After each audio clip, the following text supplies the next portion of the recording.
The one thing I'm a little concerned about looking at Tundra's draft is the fact that when you have a Coddle going mid, that's a lot of magic damage. Right. And not necessarily a lot of being able to push, although Skitter's in trouble. Careful, because that slow being thrown out. Here, Fata trying to put some damage over onto Ku, but does end up having to pop those one charges. They need one more punch. Zephyr just walking right on up there. Gets himself first blood. Yeah, this is one thing that, in terms of necessarily skill, but just the strength of the lane that T1 bring here. Treant plus Windranger against 2 melee heroes, one of which is Wraith King, who kind of does almost nothing on level 1. Well, and the other one's 5 Pango. They even kill Snaking bot here with Whiteman, getting his level 2 there, using the Hex. Unexpected from Snaking there. So yeah, off to a good start in both side lanes here. The 5 Lion having more net worth than the Bat until that point because of a kill. And yeah, T1 got what the panel were talking about. They got the Quap against Bat, right? And it's showing that that is a good matchup. Not only is it favorable for Quap, but she's in her safe lane. So it makes it a very one-sided lane. Gosh, this harass coming out from Zephyr is becoming a bit of a problem here for Skeeter. Lane, Zephyr doing so much damage. Nice shackle. Beautiful shackle. Skeeter is just not having a good time in this lane, as again, forced back in this tree and is still very healthy. He's just able to walk right up to Skeeter, punch him. Do get the lucky shot proc again here over on Fata, so might be able to turn this back around. Ku, though, turns around as well. He's going to put out a couple clicks here. The creeps blocking a little bit. Will land a shackle. I don't think they quite want to commit too hard here with Zephyr, because he is sitting a little bit low and he does not have much regen. So they'll save their tree, and Cuckoo will back off. But there it is, another slow. Couple more plinks coming through. They should be able to get this now. Nice shackle, and that's a kill for Cuckoo. Farming has never been a thing for Coddle. Well, I mean, it is. It's a strong Illumina if it connects, but they are aware. He goes bottom and steals all of 33's farm. Okay. They're looking to try to make something happen here as 33 has the fire. Fly trees do not like fire. Whiteman over here, blinding light tossed out with the Illuminate. Down will go Whiteman, and Zephyr is ticking down. Carl's just hiding over here in the corner. He says, don't bring them to me, Zephyr. Do not bring them to me. But 33's on the hunt as they get, normally do we ever consider him anything more than a support? So it's a lot of fun to see it being played in this manner. Right, and it also the way that Tundra opened the draft, right? They went Coddle Pango, which is a classic 5-player drafter, and you see that opening Coddle Pango. The first thing that comes to your mind is probably not 5 Pango, 2 Coddle, right? Like tradition. Oh, they did have enough. I thought he was still windrunning. Never mind. He was that blinding light. And a bit of Flex opener for Tundra. That's actually really strong in drafting. If the Coddle is also a flex pick, that's another thing enemies need to worry about. Snaking. Oh no, never mind. The rest of the team is here. The Rolling Thunder coming out from Fata. They're going to try to turn it back around. They almost managed to get Snaking with that shockwave, but Zephyr will get burnt down by the Bat Rider. Incredible. Rolling. Oh my God, that damage. All right, see you later. He was just a straight up support with the way that he melted. How the tables have turned, Cinderin. You also got to consider, I bet the T1 players have almost no experience against this, right? That's the other thing. Magnus from full HP if he lands his combo. Solar Bind into Illuminate, and Dagon will kill. Fata?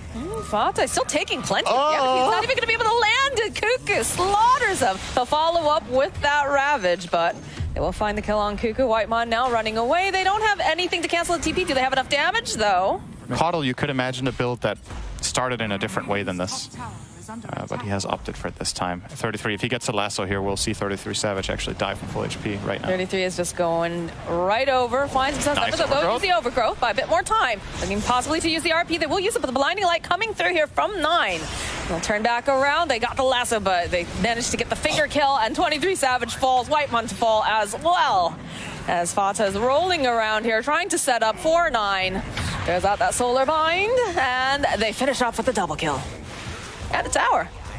Yeah, let's see if he goes Dagon 5 right away. He has the gold to upgrade it. There are any hero, theoretically, that is quick at pushing out the wave, right? Like, you see a lot of these mid-heroes traditionally, like Lina or Quap, as we will now see a dead Bat Rider, more than likely. Good kill here for T1. They pick up 33. You push... Get easy. It could, absolutely. Sonic Wave will get used in the top lane. They're a little bit too far, though, as they'll clean up. Carl, clean up Fata. Now Whitemon running for his life. He did manage to get himself the finger kill, but he is definitely going to pay for that. As I hear a lasso over here on the side. They've got 23 Savage trying to hold him into place a little bit longer. That Solar Bind following up with the blinding light. This is not looking good for him. He can't even get the RP off. He was considering over here on this Magnus. He has the Blink Dagger queued up now, but the immediate thing afterwards is, of course, The BKB. Yeah. Because it's just too much. And they do take down Zephyr over here while we're discussing that. But 9 is just, this is his From lane to lane, stealing all the farm, killing whoever he sees. Let's see here. Hey, Cuckoo, that's a nice life you got there. Shame if something happened to it. As 9 and Snaking just chase after him, push back. More than enough damage to remove Cuckoo. Bothered him. Oh, they've struggled, right? Because of the pressure on all the lanes. That's what Coddle Core does for you, is he pushes out all the waves, and then the additional benefit... Oh, he died in Fountain! He actually died. The swing, sometimes melee attacks in Dota, an ion cannon that just comes in from the side, right? So it is pretty terrifying when you get into this kind of position. And it is on kill here from Tundra, identifying that, first of all, they have a really good ward in the enemy triangle to cover for the counter engage, but also just the kind of position that they're in the game in general allows for this. Yeah, Cuckoo is in trouble. Have anything to cancel his TP or enough damage? Yes, they do. Nice Rolling Thunder. Nothing like the ball rolling past you asking for a... So Magnus can farm more. All right, there's going to be a lasso. And the drag back, so that is going to be the end of Quap. Whitemon here is going to be able to teleport away. Unprepared for it. Yeah. Uh-oh. Cuckoo rocks right into the welcoming party of Tundra. Plenty of damage coming out here. The Rolling Thunder even on top of that, and Skeeter gets the kill. And we're back to square one again, where Tundra are going to put... I think against Team Spirit earlier today, they played against something more normal, if you will. Oh, so that was the series where they probably should have done better, because they should have been less surprised. Right. A game like this, I understand why you struggle against this if you have literally zero experience. I'm not going to call it a pocket strategy, because it isn't necessarily really. I don't even know if Tundra were really planning this with their opener, or just knew that, okay, this is an option we have. Let's see if we want to do it eventually, and they just saw they can do the fight safely, and then they need to have the ability to break the... Okay, that's a nice follow-up with that Shackle, plus the Ravage. It doesn't matter, 23 Savage, he's dead. He can't even hit that BKB, as they'll turn back around, get the kill on Cuckoo. And Fata's just rolling on into the base, waving hello as they start bringing down the door. Whitemon trying to go and just remove that sentry. Does do a nice little sidestep here, 33 following up. Throw out the hit and the Dagon damage. Oh my word. Plus the... And that is the living armor use. The barracks going to fall a lot faster. They're really hounding him here. They want to find Zephyr over here in the stream. They're just burning down the woods. No detection. They have detection. They do.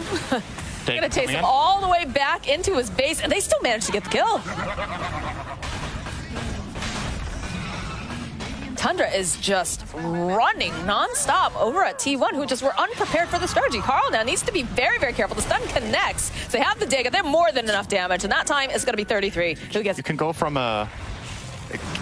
whatever you can't even finish that thought right now. We just watched Whitemon absolutely get obliterated. They go on the back line. There's the RP, though, and they have the damage coming out from Q here, so they'll be able to finally stop 9, finally get that kill. But they do buy back immediately. Now Carl trying to run away. They'll use the Ravage. They managed to go stun over onto the side, onto 23 Savage here. Can they finish him off again? It's looking pretty gosh darn good.